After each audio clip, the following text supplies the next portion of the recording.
Hello and welcome to today's live stream. My name is Alina and today I'm streaming in English. I also have another channel that is in English. All my videos are in English. There I will leave a link below. But today in this video I want to talk a little bit about Russian language and about Slavic or Slavonic languages. That this information is pretty well known to all people that speak those languages. That's why I'm filming it in English so others will understand what I'm talking about and what is the deal with all those languages. So Slavic languages, there are about 12 languages as far as I remember, and the most spoken of them is Russian language. And there are lots of misunderstanding about it. Some people believe that there are only 2 or 3 Slavic languages and all others are Russian. They don't know that there is, I don't know, Ukrainian, Belarusian, Slovenian, and other languages. They for some reason believe that all those people speak Russian, and they are really surprised when I tell them that there are other Slavic languages, and Ukrainian is another language, and Belarusian is another language, and they are very surprised. And it's kind of big news for them. Other people have another misunderstanding. They believe that Russian language is spoken only in Russian Federation by ethnical Russians. And this is also very, very wrong. So the truth is somewhere in the middle, and I want to talk about it a little bit. Well, I'm not a professional linguist. I want to give you some first perspective of what is going on with all those Slavic languages, and if it will be interesting, you can find a lot of information online and in books, and of course it's pretty easy to get more information if you'll find it interesting. So first of all, there are around 12 languages, as I told before. Russian is the most spoken Slavic language and is the 8th spoken language in the world. So about 280 million people speak Russian, more or less. For some of them it's their first language, for some of them it's not their first language. And in Russian Federation, for example, there are only around 140 million people, and as far as you can understand, there are like millions and millions of people that speak Russian that do not live in Russian Federation. Also, in Russian Federation, not for everyone, Russian language is their first language, the language they start to speak from their childhood, because there are a lot of ethnical groups that are part of Russian Federation. It happened because of Russian Empire and the new USSR taking lands, and it's a long historical story, but you need to know that in Russian Federation there are a lot of different ethnical groups, and not all people that live in Russian Federation are ethnical Russians. And also not all of them are Slavic people, and some of them even do not look like Slavic people. And you'll be very surprised when you'll see those people that look, for example, Asian, and then they speak Russian language. For some of them, even if they were born in Russian Federation, Russian language can be not the first language, because maybe in their family they speak their local language. But what happened? Why so many people in different countries speak Russian? So not only in Russia people speak Russian, but in all countries of former Soviet Union, people know Russian. For some of them, Russian will be their first language. For example, for my family, my parents and me and my brother, for us, Russian language is our first language. However, for our grandparents, Ukrainian and Yiddish were their first languages. What happened so fast, and how it happened that my parents' first language is Russian and my first language is Russian?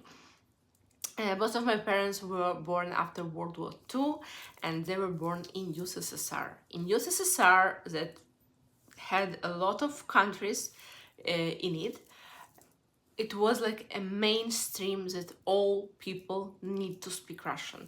And it was also on a government level and also on a social level, like all well-educated people speak Russian, and all others that speak other languages, they are like less educated, they are not as good as that citizens that speak Russian. So of course parents wanted the best for their children, and people were switching from their languages to Russian. I'm talking about Armenia, Ukraine, Georgia, Belarus, Kazakhstan, Lithuania, Latvia. Like a lot of people were kind of forced to speak Russian, and other languages were oppressed and very not popular, and there was like a mainstream that you need to speak Russian. And we're talking about only USSR time. Of course, during Russian Empire, they also were oppressing other languages, other cultures, as they wanted this complete assimilation of people to become all Russians, and that's why Russian language was getting its power, and more populations of different cultures, different national identities spoke Russian. So in 1991, USSR broke, but of course all those people that Russian language was their first language, it stayed their first language. You cannot change your first language. Of course you can decide what now lots of Ukrainians are doing in Ukraine, that I think more than half of your population not only know Russian, but for more than for half of the population, Russian is their first language. But because of Russian aggression now, because of the war, people decide not to speak their first language anymore, and they are switching to Ukrainian, that they know Ukrainian as their second language, that they started to learn, for example, at school. I'm talking about people that are 30 years old and older. People that are younger than 30 years old, maybe for them Russian and Ukrainian is the same first language, and for some of them even Ukrainian became their first language, while it wasn't the first language for their parents. Okay, but what do you need to know in all this long story? That there are a lot of people that are not ethnical Russians, that are not Russian citizens across the world that speak Russian. For example, if you see someone speaks Russian, maybe this person is from Latvia, or maybe from Kazakhstan, or maybe from Ukraine, or maybe from Belarus, or maybe from some other country. For example, Israel has 1 million, more than 1 million people that speak Russian. How it happened? They moved to Israel from USSR when USSR just broke, I don't know, somewhere in the beginning of 90s, or the bravest one even in the end of 80s, they moved to Israel. So the first language that was the most common all over USSR was Russian.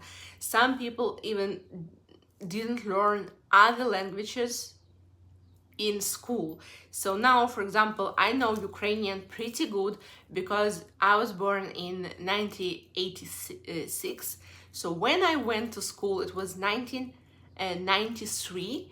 Ukraine was free and independent, and we started to learn Ukrainian from our first grade. So Ukrainian is my second language that I know pretty well, because we had like a lot of hours at school to learn Ukrainian.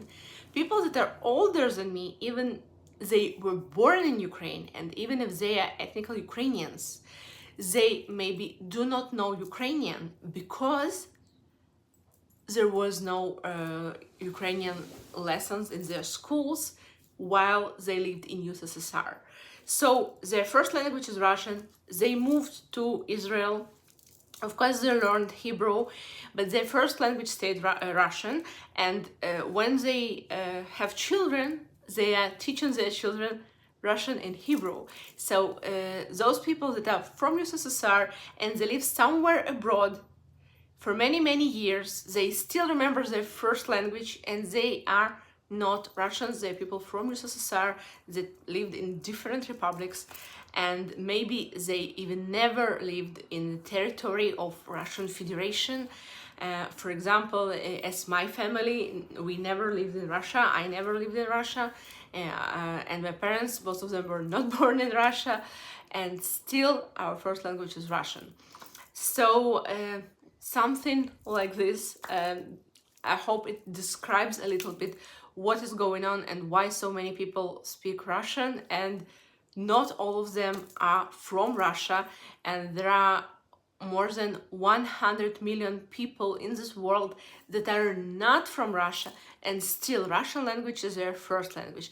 I think a good example here will be with English, as like people speak English and we are not from Great Britain, and people may assume that you are from Great Britain or from Australia or from United States, and you're from different country. Someone can say, oh, you speak English, you are from United States, and the person will say, no, actually I'm from Australia and I never have been in the United States.